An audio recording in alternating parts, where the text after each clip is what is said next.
Hello, everyone. Hope this finds you well. Taking good care of yourself in these challenging times, taking good care of those around you, and also making some time to allow yourself some joy, a few giggles. One of my favorites is to go on YouTube and Google laughing babies tearing paper. It is a game changer for me. So today I was reflecting on what I would like to share, what I think might be helpful, and I did not have to look far. The daily guidance in the Mindfullife community I thought was spot on. And so I thought I would just share that with you. Again, this is daily guidance. It comes from the Mindfullife community. That's a community anyone can join and be a part of and receive daily guidance, teachings, and so forth. But here is the reading from today's Mindfullife community. It starts with a quote by Leo Biscaglia. Worry never robs tomorrow of its sorrow. It only saps today of its joy. We often forget that worrying about something does not have an impact on whether or not it will happen. It either will happen or it won't. And our worrying, instead of being productive, only contributes to harmful mental and emotional states such as stress and anxiety. This robs us of our peace.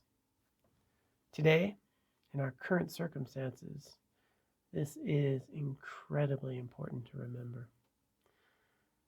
Worrying is a constant rumination about events for which we have no direct control over the outcome. Having a concern and the opportunity to take action that can produce a better outcome, well, that can lead to constructive problem solving. So the main difference between worrying and constructive problem solving is whether or not you can have some direct impact or the ability to address the concern. So important to remember the difference here. If we look deeply, we will usually find that most of the things that we have worried about throughout our lifetimes either did not happen or turned out in ways that we didn't even imagine. We didn't have any idea how it would actually turn out. In fact, most of the events we worry about have no reality outside of our own imagination. It's just a lot of potentials in our minds. These are potentials we think could happen. Despite this, we can still allow worry to rob us of our well-being today. The first step in addressing worry is to identify it. Be clear as to whether you are engaged in constructive problem solving or caught up in worry. If you know you are worrying, you can take steps to let it go with a very simple practice. Ask the question, will worrying about this help? If the answer is no, then simply label it worry and let it go. Just label, you'll notice it. Worry, let it go. These thoughts come up. Oh, that's worry, let it go. Do this as much as possible, returning your attention to what you are doing, bringing your awareness back to what you're doing. If worry pops up, just label, oh, that's worry again, and let it go. There is a powerful insight that we gain from identifying and labeling thoughts and feelings like worry. We realize that we are not worrying.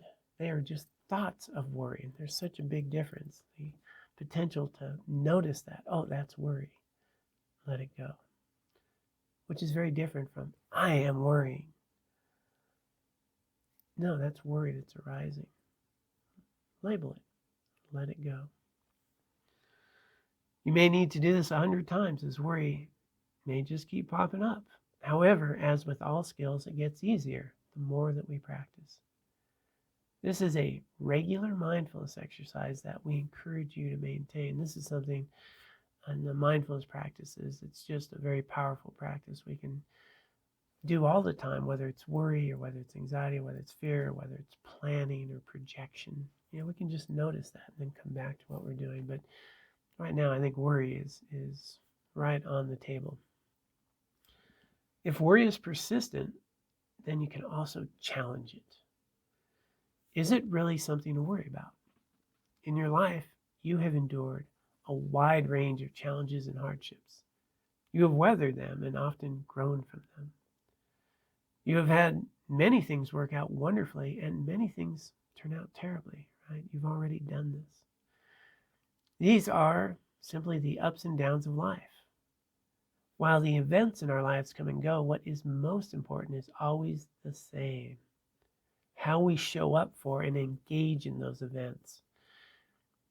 The events in our lives are important. However, how they turn out is rarely as important as how we participated in them. This is what sticks with us.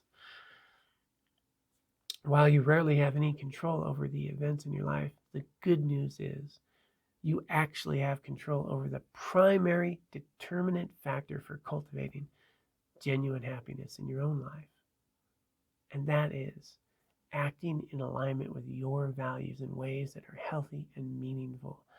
This is how we find genuine happiness. This is how we engage and make our lives meaningful, is to respond to these events in ways that align with our deepest values, that we get to show up for life in ways we feel good about. Understanding this eliminates worrying about outer events that happen in your life and empowers you to focus on how you can engage in your life, so that everything that's happening out here is an opportunity for us to bring meaning and purpose to it. So the invitation today in the Mindful Life community is to do this mindfulness exercise of labeling worry whenever you catch yourself worrying. This is an invitation today. I invite you to do the same. If you would like to explore, there is the Mindful Life community. You can go there and check it out. You can join free for a little while and explore it and see the resources. There's also the Mindfulness Recovery community, also with daily guidance and a full community. So both those are available. But today, regardless of what is happening, I encourage you to remember that this is a day that will never come again in your life, and what's going to matter most is how we show up for it.